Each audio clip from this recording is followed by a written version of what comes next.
Wellesley-Weston Lifetime Learning offers non-credit courses to seniors in the Greater Boston area. For more information about WWLL and links to our videos, please go to www.llcourses.org.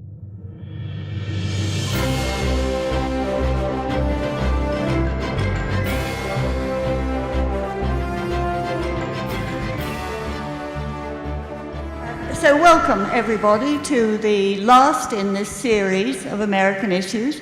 It's also the last that we will be meeting at the Unitarian Church. So it's sort of a bittersweet moment in many ways.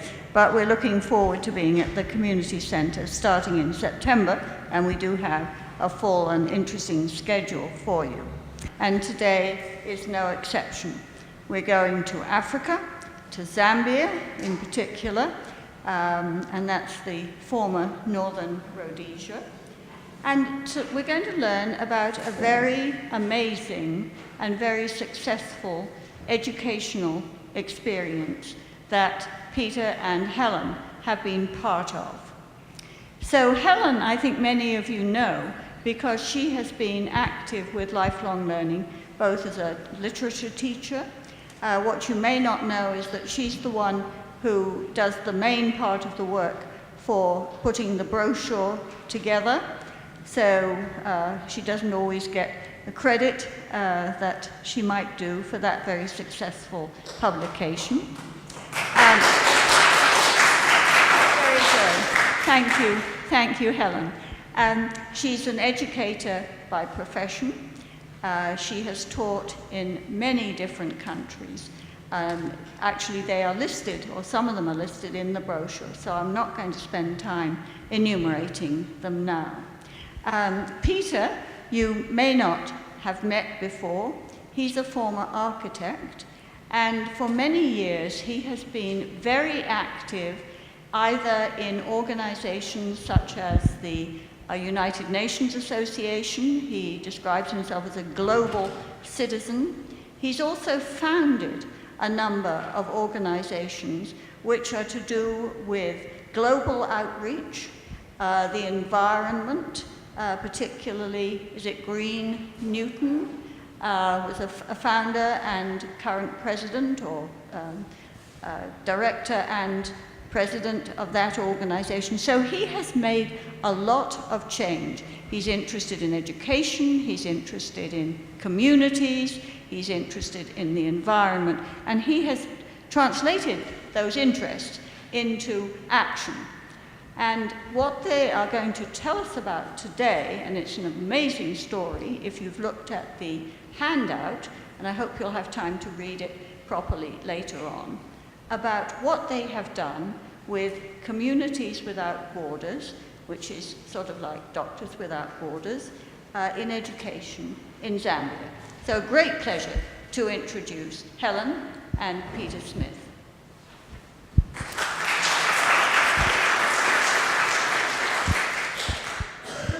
Thank you very much for that wonderful introduction. Good morning. Helen and I are really glad to share with you our wonderful experiences working with our friends in Zambia and working with the children in Zambia. We've been working, our organization, Communities Without Borders, has been working in Zambia for almost 20 years now. Some of you may not know where Zambia is or what it's all about. I just wanted to briefly cover that part of it. It's landlocked. It's surrounded by 7 other countries. It's about the size of Texas, with a population of about 17.5 million people.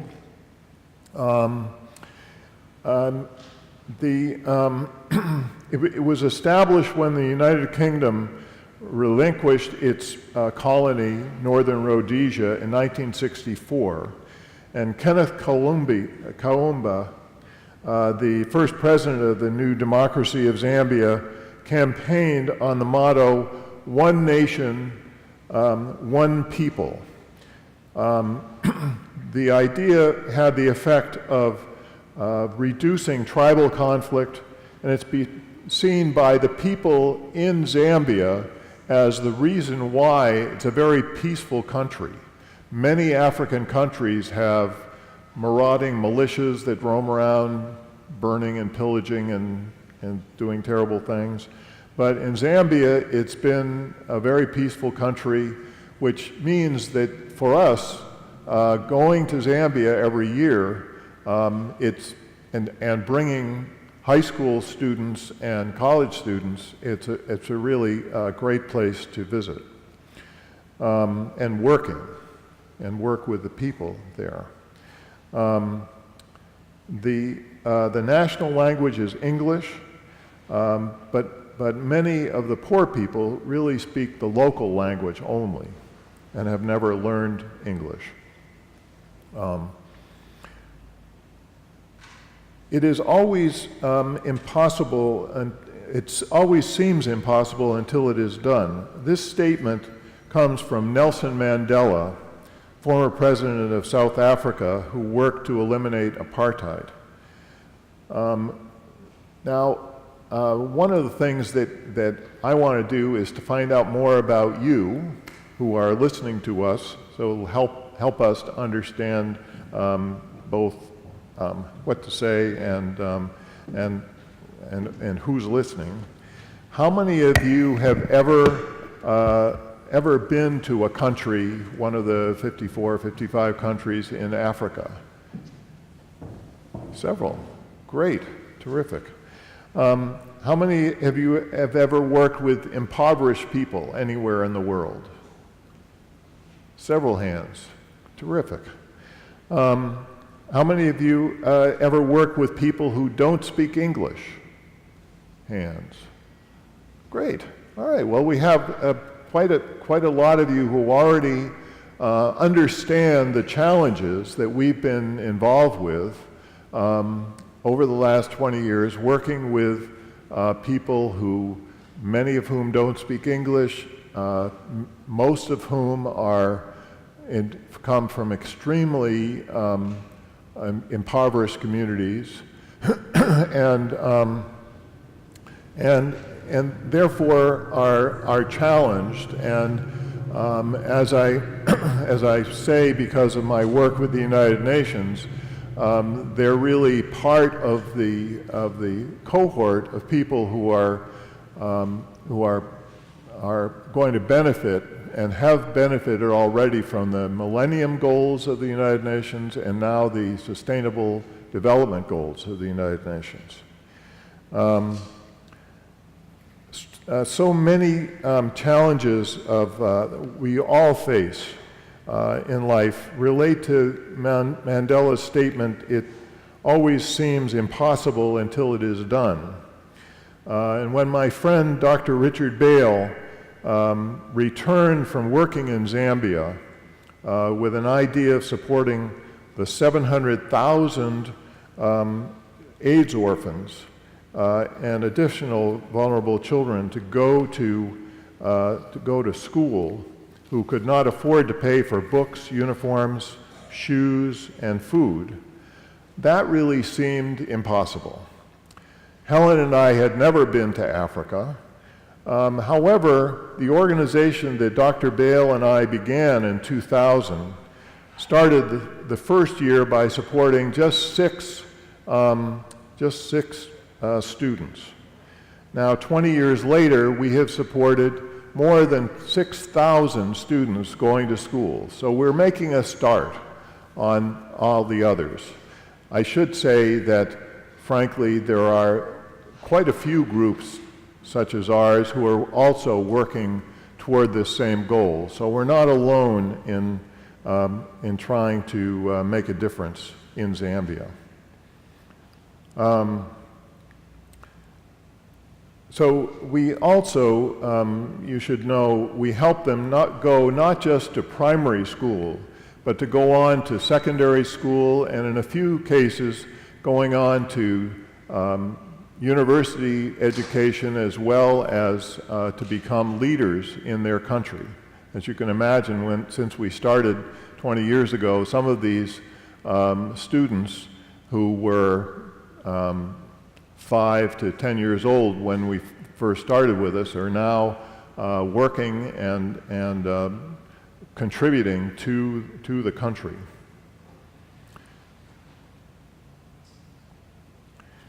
So, as you already know, our organization is called Communities Without Borders, and we started by forming a board of directors here in the United States. And Helen and I have traveled every year recently to work alongside our friends in Zambia.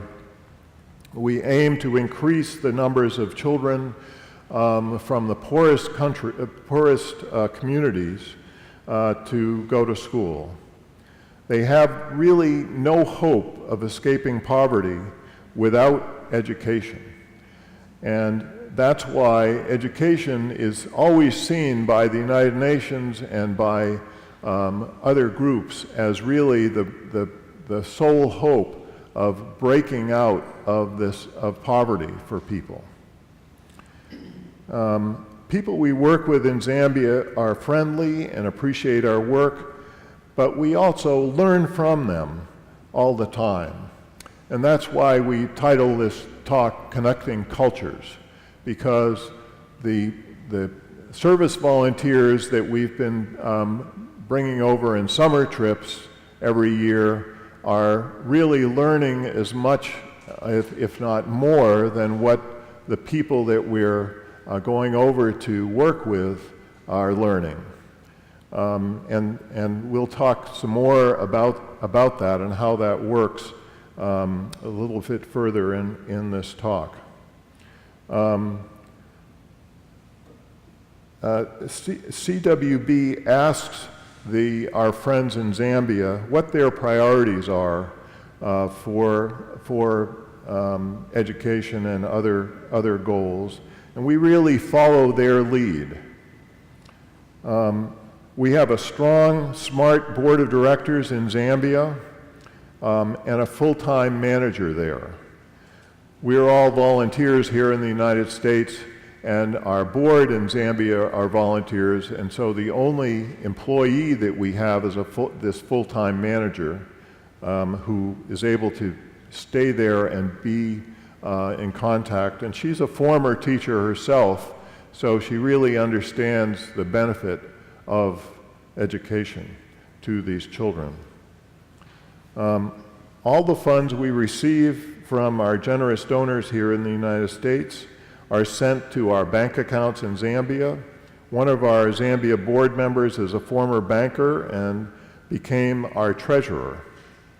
She co-signs every check and ensures our finances are in excellent order. Our Zambia board chair is a businessman who we first met when he was going to college here in the United States and is working in Massachusetts. When he was here, he formed the Zambia Association of New England. And some of Zane's 100 members come to many of CWB's events, and one of them is a member of our U.S. board here in the States. In 2005, we started sending groups of self-funded service volunteers to Zambia to work with our communities there. Many of these people were high school and college students. Now, if I switch to my first slide, if I can make this work.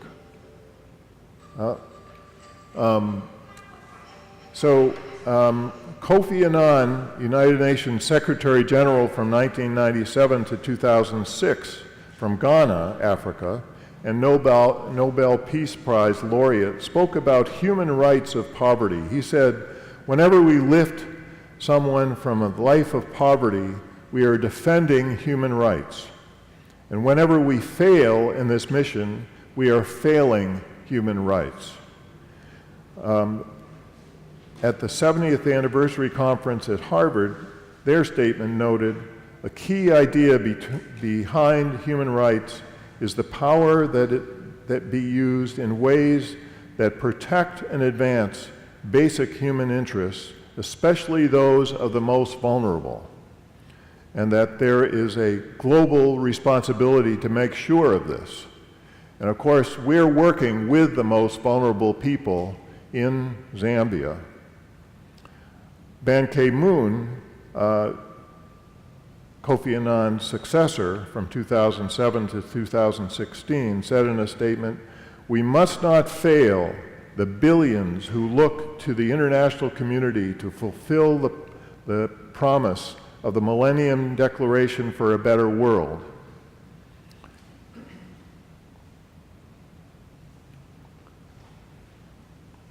The UN stated that only 2 decades ago, close to 40% of the population of the developing world lived in extreme poverty. Since then, the world has reduced extreme poverty to 20%, with the UN's Millennium Development Goals greatly contributing to this progress. In 2015, recognizing the success of the Millennium Goals and the need to complete the effort of eradicating poverty, the UN adopted ambitious 2030 Agenda for Sustainable Development, which is in progress now. Another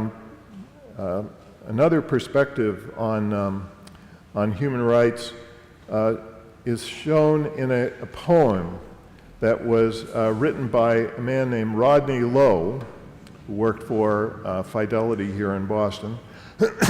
And after coming home from one of our, to the US from one of the trips that we sent in Zambia,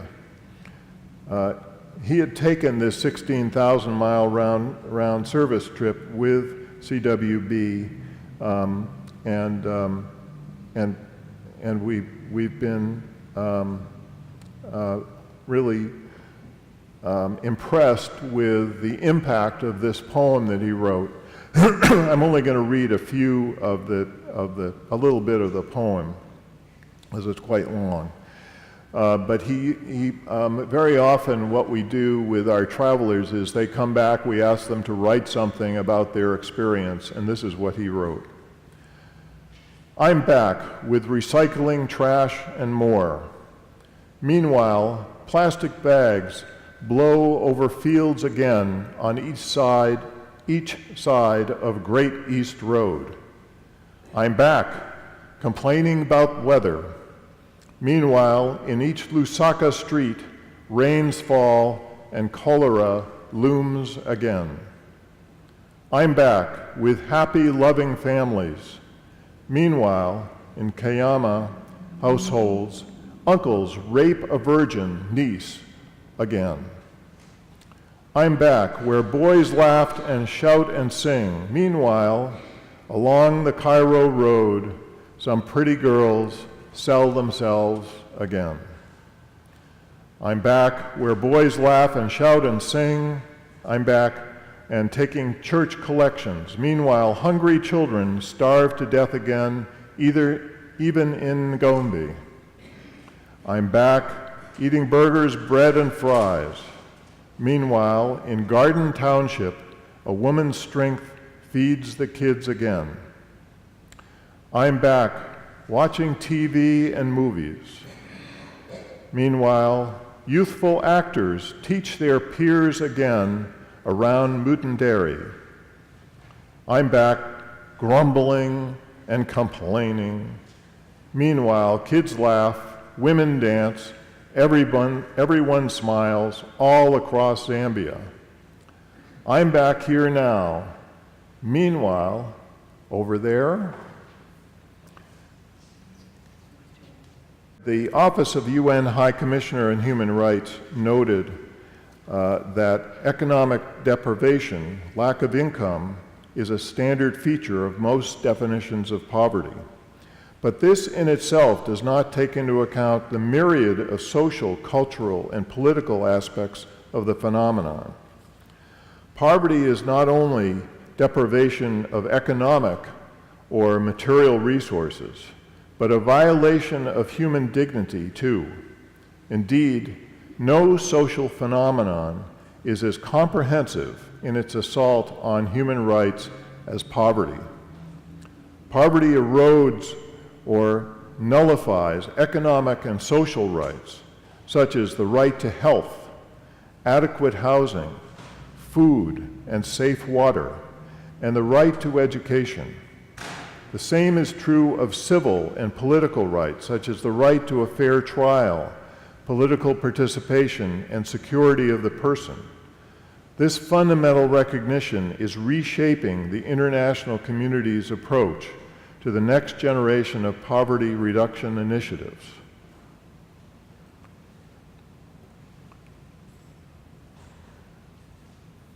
The statement from the UN continues, a human rights definition and understanding lead to more adequate responses to the many facets of poverty. Responses that do not trample on human rights in the pursuit of growth and development. It gives the attention to the critical vulnerability and subjective daily assaults on human dignity and accompanying poverty. It is important that it looks not just at resources, but also at capabilities, choices, security, and power needed for the enjoyment of an adequate standard of living and other fundamental civil, cultural, economic, political, and social rights. CWB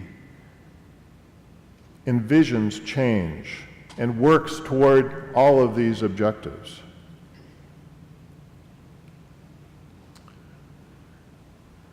Communities Without Borders nonprofit programs support vulnerable children's communities, education, health, and economic futures. We have our work on respect for local Zambian leaders' objectives and on collaborating as a team with our Zambian Board of Directors.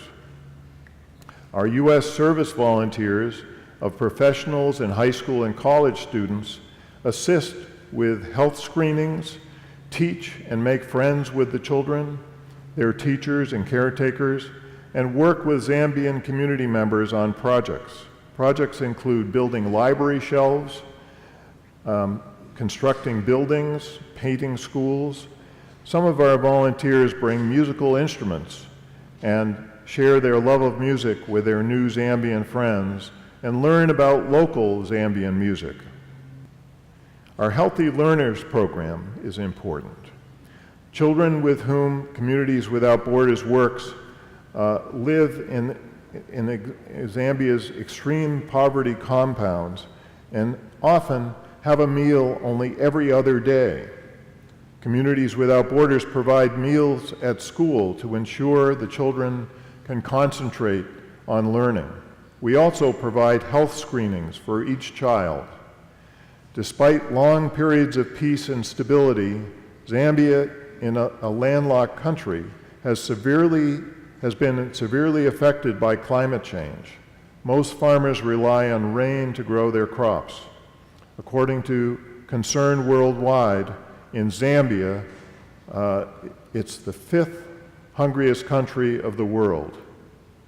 60% of the population lives in poverty, and stunting affects 40% of Zambia's children.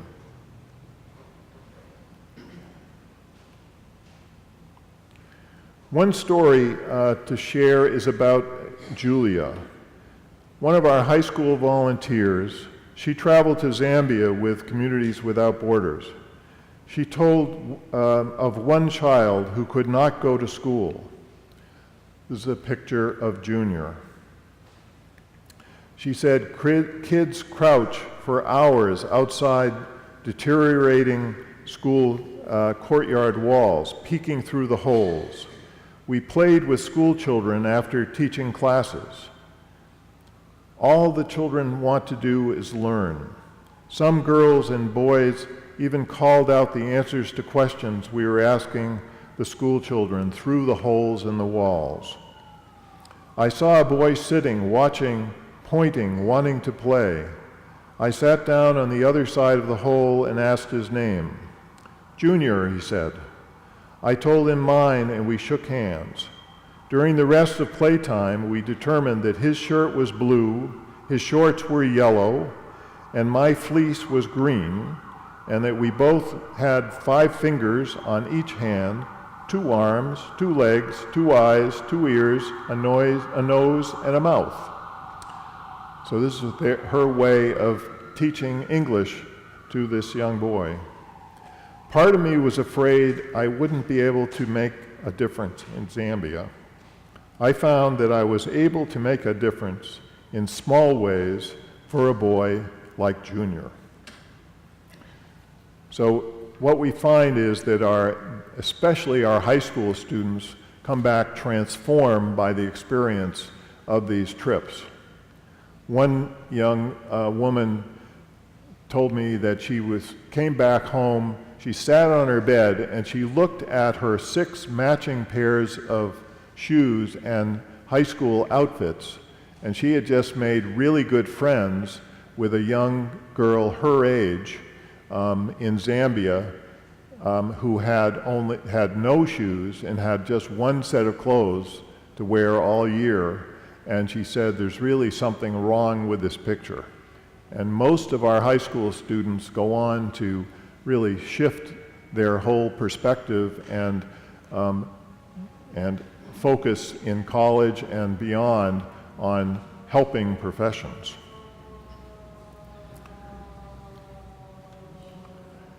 This is another example of the impact that these trips have on people. College students have traveled with us to Zambia and been inspired to change their career directions as a result. One Bowdoin graduate, Lonnie Hackett, the boy on the right-hand side of this slide, came on a trip with CWB when he was a freshman in college. He had planned to be a professional football player, but he changed his mind. He worked in a health clinic on the CWB trip. Returning to college, he founded a nonprofit and raised thousands of dollars to start a training program for teachers in Zambia to be school health workers. He called this organization Healthy Kids, Brighter Futures. After he graduated from Bowdoin, he lived in Zambia for 3 years. He has expanded his program to serve 4 communities and hired a manager. He then got a master's in public health at Oxford University on a full scholarship. He is back running and expanding the program in Zambia today.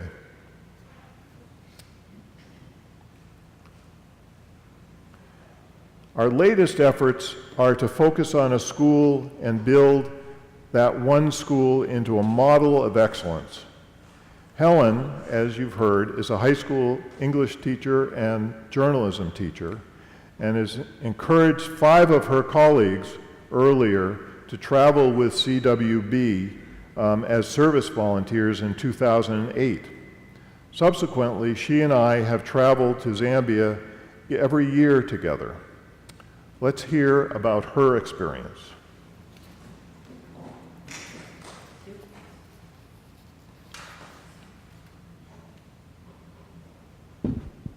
Can you hear? Yeah?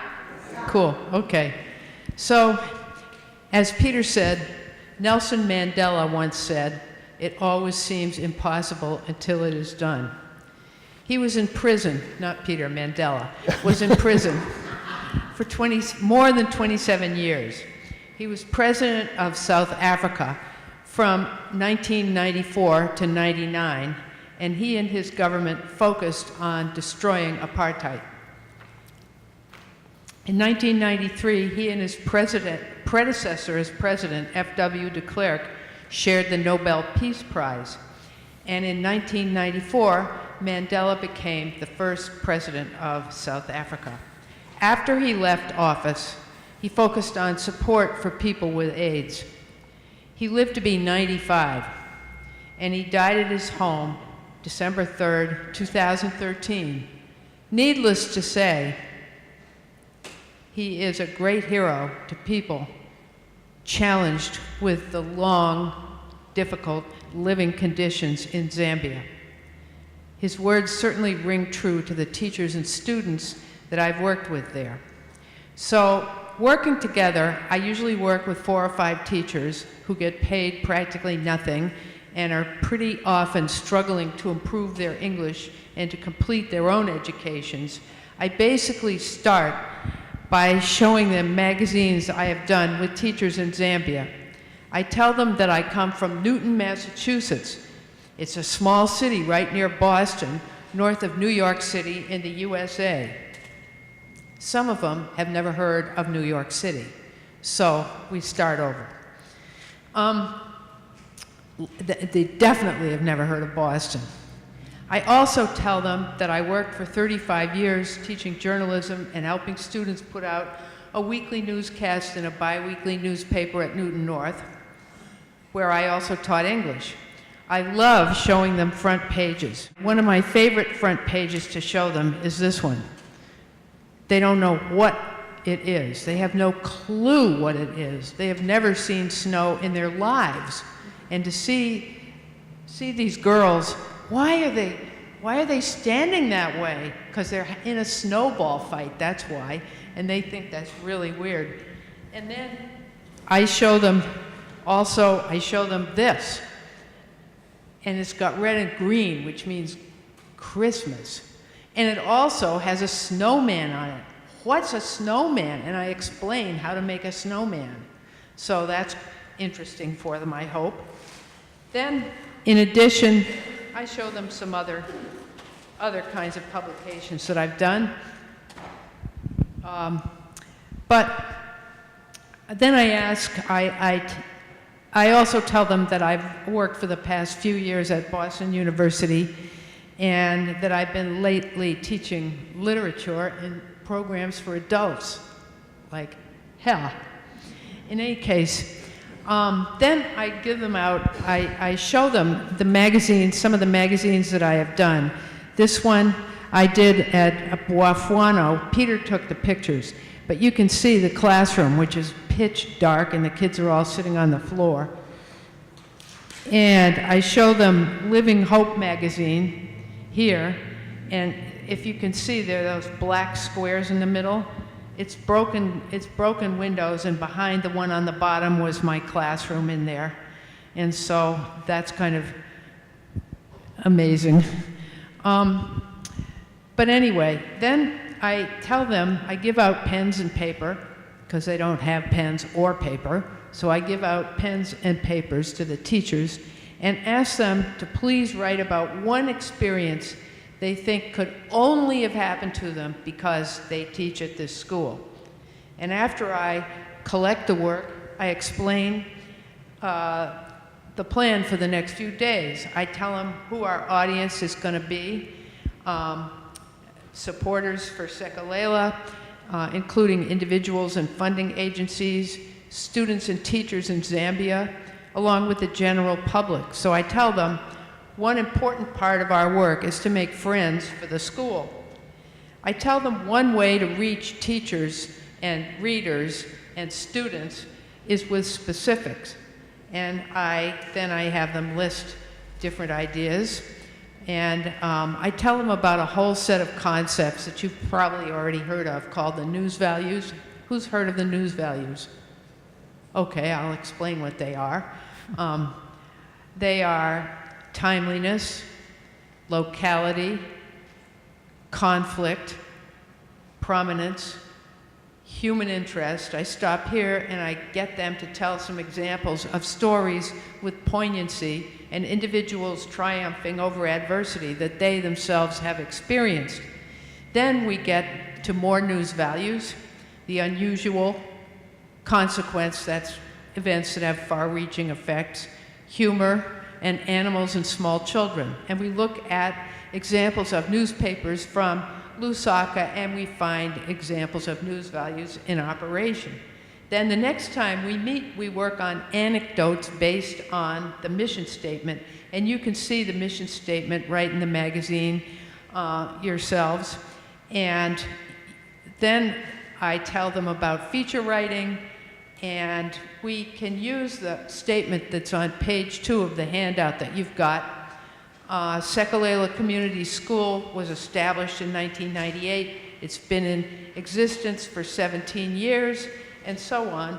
And then in the same magazine, there is the Mandela quote, "It always seems impossible until it's done." So this year, I asked them to write anecdotes related to Mandela's words. Then we talk about different kinds of writing and feature writing and so on. But by the time they finish, they've written 2 or 3 drafts of something, and that's what you can see in the publication that you have the example of. So I also give them a class on basic principles of editing. And I also tell them if they do not want their work published, they should let me know, and it won't be. That has never happened. They've never told me they didn't want their work published, which I think is kind of cool. So looking ahead to the next magazine that we're going to put out, I'm glad to say that for the first time, it's going to include some work of students at the school at Sekalela, as well as teachers. And in the magazine that you have, you can see the room where we actually worked. And that's on page 4 of the magazine that you have. You can see that the children are sitting at desks, and there's no electricity, there's no blackboard, it's just kids sitting together at desks. And so it's quite different. One thing they really loved, and the kids that I worked with were high school age here, you know, teenagers. One thing that they really, really loved about working with me was that I brought food. I brought cookies every day, and I'd put them out like this, turn around, and they'd all be up there trying to get a cookie. And so for some, I think it was the only food they had. It was 11 o'clock in the morning. They'd walked, some of them, an hour and a half to get to the school. Then they'd been there and had the morning class, and then at 11 o'clock, okay, you got 2 cookies. And they'd been up for such a long time already. Peter? Thanks, Helen. So this is a picture of Sekalela. One of the, it shows 2 buildings. There are 4 classrooms in both, included in both buildings. And one of our goals is to, and right now they have the classes are stacked up, so they're in 2 shifts, and some classes, for example, 3rd and 4th grade are both taught by one teacher because of lack of space and lack of, what? I want to show where I taught. Why don't you show? Yeah. I was right up in that room right there, behind the flag. And there were long desks, which were partly broken, no electricity, and the only light in the room came through the windows, and that was it. And I put the cookies right by the door there. So our plans are to raise funds to build additional buildings, and we're already working with contractors to get pricing and to understand. We also need more. There are inadequate numbers of desks in these existing school buildings. In some cases, the kids have to sit on the floor and listen to the teacher that way. And the desks are falling apart, too. And a lot of the desks are falling apart, although our volunteers, at least 2 different years, came. We supplied them with bolts prior to leaving the U.S., and we took the desks that had fallen apart and bolted them back together again. So that's another project that some of our volunteers were involved with. This is an example of one of our high school students, Ryan Park, who was sharing his love of music. He's really an incredible musician. He has his own band and had a concert, raised $1,000 for us for this jazz band concert, and then won a contest in Newton that Rotary put on called Newton's Got Talent, and they had two prizes. Wellesley has talent too. What? And one of the prizes was $1,000 to whatever charity he wanted, and of course he gave the $1,000 prize to CWB, so that was wonderful. We want to see if people have questions, Pete. Well, I know, but I have a few more slides to go through. Okay. Then we'll have questions. I think we're going to have plenty of time for questions. One of the things that I was very impressed with from the beginning when we first went there was the concentration that the students, even the youngest students, were able to show us, because the volunteer teachers in the community schools really have embedded the love of learning and the need for getting an education to their students. So I just wanted to emphasize that. The other thing is that we've been so proud of some of the students that have finished secondary school and gone on to college. And these two, this is Chanda and Senge, were selected to receive tuition support to go to university education. And they were both very successful, worked very hard, and achieved highest honors. Senge is remembered for returning often to his community to mentor children and encourage them to work hard so they too could go on to success. And now we can have some questions. I hope this description has been helpful and that you've understood it. We hope also that you will sign up to get our quarterly newsletters that will describe the work our ongoing work. And if any of you are interested in learning more about our trips, or if you have friends that would like to learn about the trips, just make a note on the sign-up sheet to learn about that. But now we'll take some questions. And Helen has a mic, and maybe she's going to give this to our host, who will bring a mic to you so that this can be recorded for national television, or maybe Wellesley television.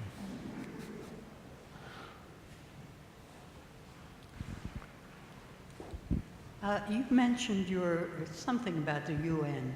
How do you connect with the United Nations? How do you connect with the United Nations? How do we connect our work with the United Nations? No, I mean, how do you play a role with you're an NGO, and you... Well, we're a non-governmental organization. Both in Zambia, we're a licensed non-governmental organization, and here we're a non-profit 501c3 IRS, so that donations are tax deductible.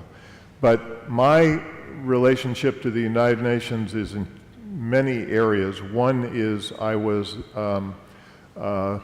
co-chair of an organization called the Coalition for a Strong United Nations for several years. We did large educational conferences all about United Nations issues. And then I'm also on the council of the United Nations Association of Greater Boston, which many of you may have participated in. They've had all kinds of educational events, but they mostly focus on Model United Nations for inner city schools in Boston. So, and I'm also very involved with something called the Unitarian Universalist United Nations office, which has an office right across from the United Nations, and I've gone to some of their annual spring conferences with high school students and adults in New York City. What percentage of students in Zambia make it to junior high or high school level? I'm not sure I have an accurate figure of percentages, but we have supported probably 500 to 600 students going on to, of the 6,000 going on. So that's about, what is that, 10%, I guess, going on to secondary school. And to go on to secondary school, there's a tuition involved. And we have, our policy is sometimes students, in Zambia, the way the school system is set up, I think it harkens back to the British system of A-levels and O-level exams. So when they get to 7th grade, they have to take an exam. They don't just go on as we do in this country, and if they pass all their courses, they can go on to 8th grade. They have to take this exam, which is a national exam, and if they pass that 7th grade exam, then they get to go on to 8th grade. And then they take another exam at 9th grade, and the same thing. If they pass the 9th grade exam, they go on. If they don't pass that exam, we tell them that if they're able to get support to be able to stay in school and redo the year that they were in, then we will continue. Once they pass the exams, we will support them with tuition to go on to secondary school, because that's really the key to success, is to finish secondary school in Zambia. So that's the way that works. But I would say it's about a 10% group. But in some cases, for example, Sekalela had a 100% passing rate on the 7th grade exam last year. Peter, we have a question back here. I was wondering if you do anything to train them for technical schools, like sewing, mechanics. I've got a hearing loss, so I'm going to come a little closer. Technical schools, like hairdressing, What's the question? mechanics. Do we train them for technical schools? Technical school. Vocational schools. That's a very good question. Vocational, Excellent question. technical and vocational school is a really critical objective of Communities Without Borders. We have not, we have included some technical training in our programs. We've given sewing machines, for example, to Living Hope School, so that people can learn how to make clothing and how to repair clothing. And so it serves a double purpose. They're being trained to do that, but they also can make their own uniforms, for example. In other words, if they can't afford to buy a uniform, then they can make their own uniforms and use that to get into school. But we've been collaborating with some vocational schools that do auto mechanics, furniture building, hospitality, in other words, for getting jobs in hotels and restaurants, and other computer. We have supplied computers at Sekalela so they can start to learn about information technology. So all of these are important skills that really are, it's a significant difference, because if someone can't make it on to university level, then they can, as soon as they graduate from secondary school, they can go on and actually get a paying job that'll get them out of poverty. So that's We have another question back here. Yes, I'm wondering what kind of resources they have in Zambia, especially agricultural resources. Could you repeat the question, Helen? What kind of resources, agricultural resources, are there in Zambia? Zambia usually has subsistence farming. So that means that many families grow their own food, and that's sometimes the only way that they can have meals and food. And then in the very poor communities, you'll see booths along the roads with stacks of tomatoes and other kinds of vegetables that people have grown, and they sell them to their neighbors who can't grow them because they don't have land to grow vegetables on. But they don't have access to go, they don't have funds, and they don't have access to go all the way to a supermarket to get food. There are supermarkets in Zambia that are just as good as our supermarkets with all the foods that are in our supermarkets. But usually the people in the very extremely poor communities can't afford to go there. One more question? Or are we all set? Yeah, no, there's two more, I see. Oh, two more. Right back here. You mentioned that your school only is able to provide education to a very small percentage of the students in the country, or prospective students. And I'm wondering how you keep your mental positive approach to realize that you see hundreds of thousands of students or children that need help, but you only can help a very, very small percentage. It must be very frustrating to keep a positive approach to just help the few that you see and can help, but that there's so many others that need help. I wonder how you can keep your mental positiveness to facing that kind of situation every time you go over. So how do we keep a positive attitude about what we're doing? Because there's such need, such a huge need. And I think the answer to that is that we know, because we collaborate with lots of other community schools that are being supported by other organizations, because we really go, and Helen and I have visited lots and lots of other schools that are doing great work. And so we learn from what they're doing and the challenges that they've overcome, and we share what we're doing and help them very often. And so we really are that way able to see the larger picture and see that a lot of students who formerly, back in 2000, wouldn't have been able to go to school are getting a good education. Even though we're not directly supporting them, we're all part of a community of people in Zambia that are supporting them. And the Zambians work really hard at this. A lot of them have dedicated their entire lives just to education for the poor children in their community. One more question. There's one more here.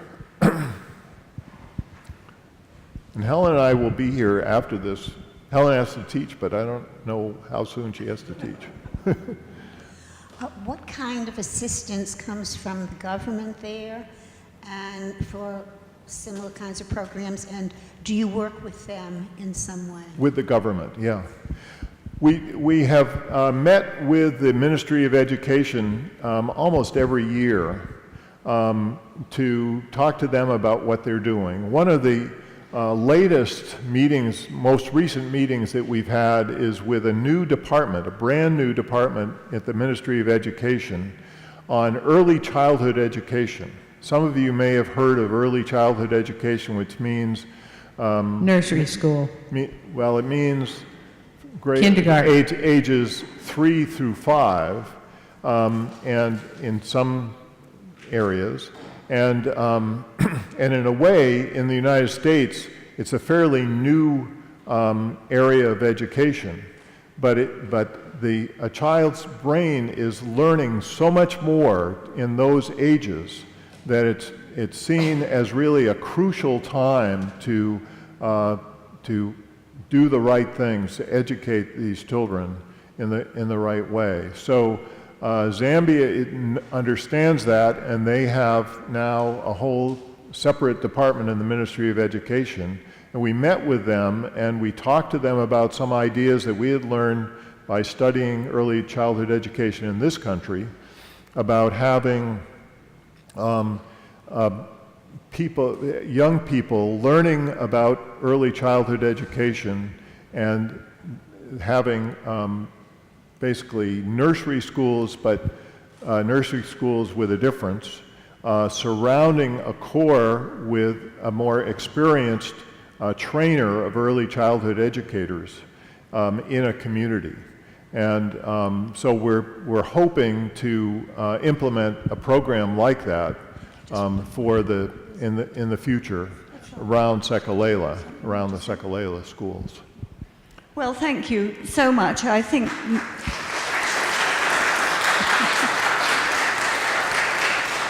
I was going to say, I think we all have one question in our mind, and that is, what can we do to help?